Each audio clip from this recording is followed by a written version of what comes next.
Well, good morning, everyone. Look who I've got today. It's Button, little Button, or she gets called Princess Button. Now, I'm going to introduce the two of them, but I'll let Button up for a wee while first. You see, Buster doesn't really like the camera. Button will settle down. Lovely, yes. You tell everybody about you, hey? I'm going to talk about pets and how pets, and no matter what it is, if it's dogs, cats, birds, reptiles, horses, anything with fur, scales, feathers, you name it. Even snakes, well, they come under reptiles, don't they? They're an animal. And always remember, and this is what I say, they were here before us. This is their planet, it's not ours. It belongs to the animals. No, come on, Button. Come on. There you go. Now you can see what's going on, can't you? And they're very, very clever, aren't they? You know, Princess Button here, she's coming up to 16 years of age at the end of October. And she is just the princess. I like to call her the boss, actually. Because you are, aren't you? Oh, yes, you're the boss. Yes. Our wee brother Buster doesn't get much of a chance when she's gone, but we'll put it that way. But she is. She's the boss. She lets everybody know what the rules of the house and the garden is. We get another animal comes in to visit us, another doggy. The ones that come regular to our family, the family dogs, they all know who's the boss. Because you told them, didn't you? Yes, you told them. And what do you tell them? That how they have to behave, and you'd attack no nonsense, don't you? And they do listen. Animals talk in their own different ways. Yesterday I was asked, can I actually, because I have spoken to animals, I've done kind of what they call horse whispering and all that. And I've done bits and pieces of that. And animals are really, really clever. I know what you mean. Sometimes I know what she's trying to tell me, and Buster as well. But you know, there's times in our lives that animals are the best thing that we can have. Not just for company, but for the love. Doesn't matter what kind of animal you've got. That animal gives you unconditional love. Yes, you do. And you're so good with it. Yes, you are. That, you know, it's amazing. Oh, and we're keeping you up, are we? It's amazing on what they can do for anybody. Even somebody that's got dementia, Alzheimer's and all that. You know, when you put an animal, doesn't matter what it is, in front of them, the difference in that person is just, oh my God, it's a million times good, isn't it? You know, all the animals that go into hospitals or meets people at airplanes or whatever they do, aren't they clever? But they've got calmness about them. They know how to help people. And I know in my work, when I do a reading or whatever anybody calls for, Button and Buster's there. Even again, if I do a bit of past life, they're sitting on the bed with a person. They've got to be in on the act. And I've noticed how they calm people down. Yeah? And if they're a bit tearful, or they'll always go up and they'll put their paw on their knee and they'll look into their eyes as much. It's okay. We're here to help. And they definitely have their part in my work. My last doggie, Bracken, she was a lab spaniel cross. Oh my goodness. I used to know when animal spirit was coming through because of her. When she would open the door for somebody coming in for a reading, she always greeted them. She always checked them over. And then she would, that time I had a wee room up the stairs in my house. So we were going up the stairs. Now, if she came into the room, and sit beside me. That was uninteresting. But if she, I would think, oh, are we having visits today? Because if she just sat on the landing and wouldn't come into the room, I realised there was never any visitors for the animal kingdom. And that worked every time Bracken was going about. Now, what does Button and Buster do in this? Well, they do greet and meet. Because I'm in the shanty now, and I'm sitting here, they'll see whoever's coming up the path. If the door's open, they can go out and greet them. If I have to open the door, they can go out and they still come in and they greet them. And everybody's amazed how calm they are, and and then they've got their own places. At this moment, like Buster is at my right hand side in his bed, and there's another bed on my left hand side for Button. And they sit either side of me.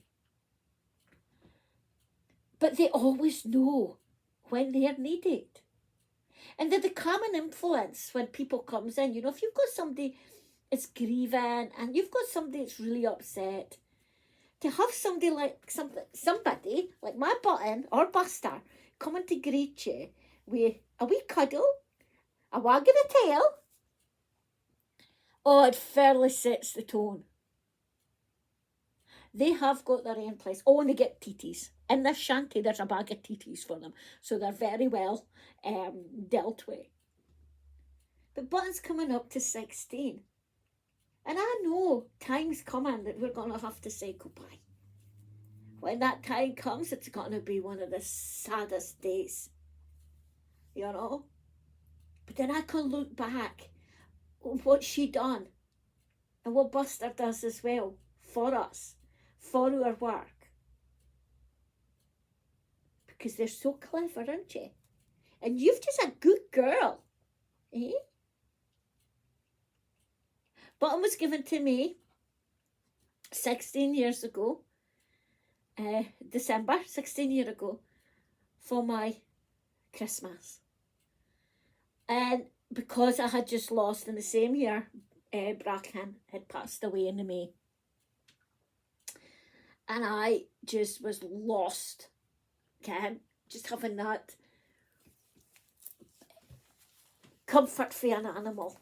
And so she came along. She was a little toot, wasn't she? You were just gorgeous. And she was just a madam, wasn't she? Yes, she was. But it was 2 years before I actually started taking her into the rooms with me, or she would come to the classes with me at the end of the class. The last day of the class, she would come to get her photograph taken with the class. And she loved it. She liked it. But until she settled down. But by that time, we had Buster. Because there's 2 years between them. And they are brother and sister. I'm going to introduce you to him in a minute. But she is just the princess, isn't she? Eh? Princess Button. Yes, you are. Right. You say bye-bye to everybody just now. Say bye-bye, and I'm going away to get your brother, right? We'll introduce everybody to Buster. Now, he won't settle on, will he? No. Okay, I'll put you down on your bed, and we'll go get you. You can sit beside the heater, can't you? You're lucky, Button. Oh, no, we're not sitting down. And I'll go right round. Sorry about this. It takes a minute to get a hold of them. And Buster's doing that cleaning this. I can tell you now. Come on. Come up to Mommy. Oh, you are a heavy lump, get in. Now you're going to be good and you're going to say hello to everybody. All right? And here we go. Who's that? Say hello to everybody. And this is Buster. Yes, he's got a wee bit of fur out his neck because we had to go through a procedure with him a few weeks ago. He was very ill and he had to be put onto fluids. No, you can't go away yet. Give him your story, right? Give everybody the story about the Buster. Well, on the 1st of October, which is this weekend, Buster will be 14. And yes, Button will tell you to be quiet and sit and be good. He just doesn't like this idea about the camera in front of him. He never has, but we'll get a good photo of him. It's amazing. See? I'm going to have to let him go because he's just a little monster. All right, Buster. All right, shh, shh, shh, shh. Aye, what's going on? Aye, I know, I love you too. Oh, I love you too. Okay, I'm going to let him go. But Buster, I knew that was going to happen. And he just does not like this idea of, of a camera. But you know, Buster is very good as well. He's very much in tune with people that are very sad. And I find that he's a bit of a timekeeper as well. Because, they've just changed sides. Yeah, he's a bit of a timekeeper because I noticed, you know, because I always said to them, right, we've got such and such coming today, we're doing this with them today, and this is how long it should take. And when I start, it's funny because by the time I'm due to finish, sometimes he's went to the person and literally told them, time to go, you. And he's got a very good way of doing this. I don't like to say to the person, by the way, the dog thinks it's your time's up. But he's very much a timekeeper. And he'll give a little squeak. You know, and this is a new thing he's only really started this year. The last few months, I've noticed that. And he's always dead on the time, excuse the pun, but he is always dead on the time. You know, so he's very much good at keeping the time, better than his ma, because I'm an offing for going overtime. So I think it's maybe better for me, as much as say, come on, kid. But, you know, they give joy. They help people when we're having a reading or whatever it is the person's here for. And, you know, and even when it's time to go and I open the door and the person's going away, they walk them to the gate.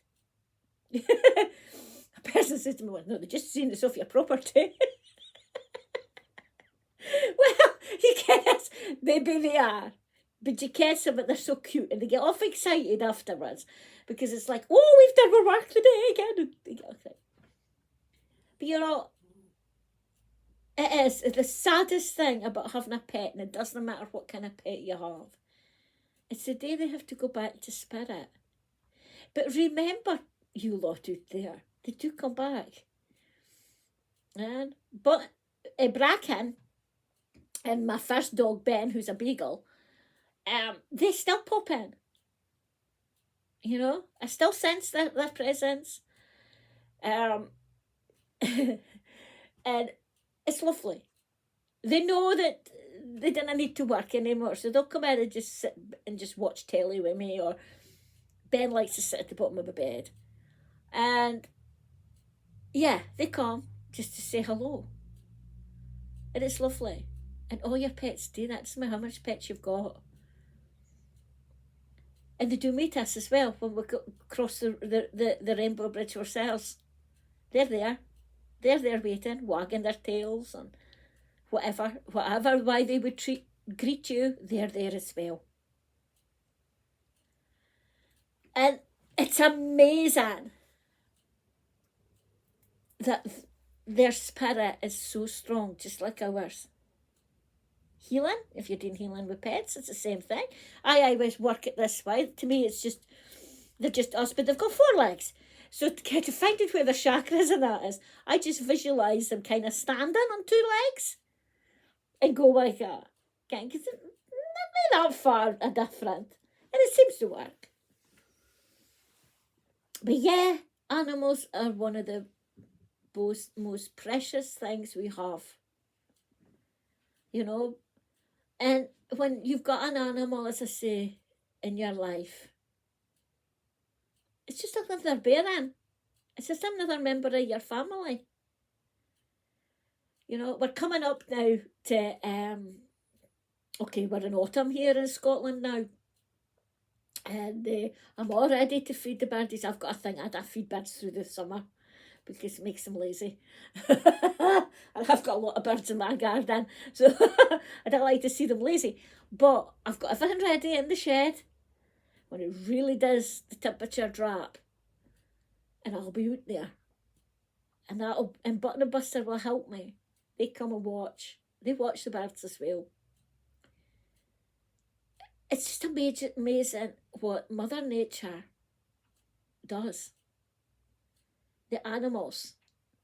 I don't like seeing roadkill. And I know, accidents happen and all that. And if I go past any roadkill, I always bless it. As I go past, I put a blessing on that roadkill. Because whatever it came here for, whatever it was for, it's done its job, you know. It's been back, it's done its job, and okay, it's maybe had a tragic ending, but I always bless it. Now, I'm not a vegetarian, and I do believe, I don't worry what anybody, if they're a vegetarian or no, that doesn't come into it. Everybody's entitled to their own preference on how they feed themselves and all the rest of it. But I do bless and thank whatever it is that I've eaten for them giving me the strength and the goodness in my life. I didn't sit and go thinking like that. I do it in my mind. You know, I thank. And I give the love out. Because, you know, yes, there is cruelty. I better get into that bit of it now, eh? And my heart bleeds, and I get very emotional when I see any cruelty to any kind of animal. May it be farm stock, may it be pets, may it be anything. I do not like to see cruelty, because you've got to remember this is their planet. We're the visitors, not them. We're the one that came after them. They were first here, no matter what animal, if it's a dinosaurs, whatever. You know, they're the first. And we should be respecting them. And I had the dogs up at the school today, because I had to go sign in, because we're not working just now, for reasons. Because we're school's on strike. And I still have to sign in. So I took them with me, and the staff on the reception thought it was great to see them, you know. And they just stood there quite happy, speaking to them. And if I gave that to receptionists at the school a bit of pleasure for 5 minutes, Button and Buster done their job. And that's what animals are here for, to teach us. And I reckon their teachings are respect, love them, look after them, you know, because I tell you now, they do that for us. You will get love, you will get respect, and you definitely get looked after by an animal in your it doesn't matter where it is. If it's on your farm, if it's in your yard, if it's in your house, you know, they're always there. Your reptiles, they do the same thing. Even if they are in their tanks and all the rest of it. If you give them love, you will feel that love back for them. You give them respect, and you will get it back. You maybe didn't understand how it comes about, but that doesn't matter. It's this thing of what you give out, they will give you it back like a mirror. Yeah. So I don't believe in cruelty to animals. And somebody to do that, they should be looking at themselves saying, why am I doing this? They should stop themselves. Because as I say, they were here before us. But Button and Buster are my sidekicks, really. And you know, even when I'm in the greenhouse, and now that I've got all this working better, my connections, my internet and that, we'll be doing things for the greenhouse as well. And it's come spring. They love sitting in the greenhouse. No matter where I am, they're there. They've got their own cushions in the greenhouse. You see, they're spoiled. Absolutely spoiled. There's nothing wrong with that, because they spoil me in their way. So it's a two-way two-way road, if you want to call it. But I do have fun with him every day. Even like Buster at the moment isn't 100% neither. And he's been driving me nuts this last week with what he's been up to. But I'm trying to stay calm. You know, trying to stay calm. Because, hey, he's had a bit of an upheaval since he's been ill. And I've had work done in the house and he didn't like that neither. So there's been a lot of upheaval in his little life. But she just takes it as it comes.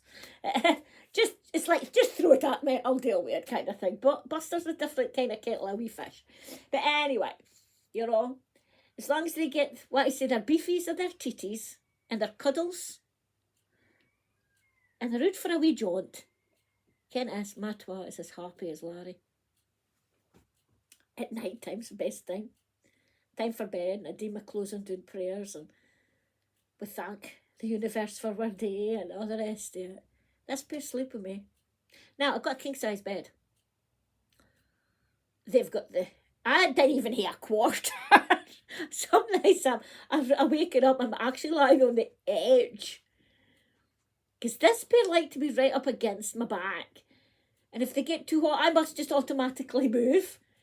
How I've never fell out the bed yet, I don't know. That might come yet. But, you know something? You can, to have them there, and they can when I'm going to move. They know when I'm wakened. It must be something. I've got to think it's got to do with the breathing. It's got to do, because they always know when I'm actually awake and I haven't even opened my eyes. So they know me like I know them. And I couldn't be happier. As I said, there's got to be a day, there's going to be the sadness. Well, everything has to balance. But for how long I've got this pair, I treasure every moment that I've got them. What they do for me, how they help me, I treasure it. They're my little companions. And they love the family. They love the grandchildren. They're all just older than the grandchildren, you know. But it's just, it's amazing what they do to what an animal, what a pet can do to a family. And I'm going to leave it at that. All those that are listening to this and watching it, thank you for watching. And that's for Button and Buster also. By the way, they're lying, Button's snoring now, and I think you can hear her, but she's lying and snoring. That's it. They've done their work for the day. Buster's no, he's got one eye open. Yeah, he's got one eye open kind of thing, waiting to see what I'm going to do next. But I want to thank you for being part of my journey and part of Button and Buster's. If you look back on some of the videos it was done many years ago, you'll see the difference in the two of them. And I wish you and your pets and your animals that are with you love and security. Yeah? And no matter where you are in this world, send me your comments. Thumbs up or whatever. And until the next time, I love you all. Love and light to each and every one of you. And to your pets and your animals. For Button, Buster and myself, I've got to say bye-bye the now. And until the next time, cheerio!